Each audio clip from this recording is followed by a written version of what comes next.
Hi, I'm Ken Green from the Aviara Golf Academy. Today I'm going to give you a little bit of help on trying to determine how far away you are from the ball at address. It's a common question I get is people always ask, how far do I stand from the ball and how do I determine that? Well, basically how you do that is going to be how you approach the ball, and the length of the club and the angle of the club is going to determine that for you.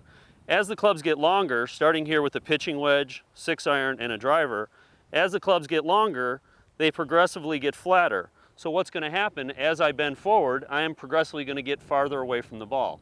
So if I have the same routine in the way I approach the ball, the club will determine my distance from the ball. So beginning with the pitching wedge, if I walk in and I hold the club and let my arms hang right in front of me and tilt forward and set up to the ball, my hands are about a few inches away and they're just hanging straight down.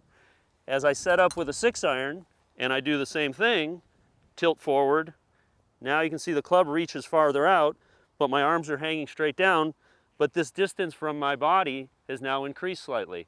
And as I get to the driver, standing the same way, holding the club in front of me and tilting forward, now you can see the driver is considerably farther away, and the distance where my hands are relative to my body has also increased. But as the clubs have gotten longer, my arms are still hanging straight down from my shoulders. I'm not trying to reach farther with a driver, or I'm not trying to tuck my arms closer to me with a wedge. So if we get a good routine where we approach the ball each time, where my arms are hanging on the front of my chest, I tilt forward to the ground and set my stance. Now the club's going to determine how far I am from the ball. I'm going to be much more consistent with my address, which is going to allow me to be much more consistent with my swing and have much better results.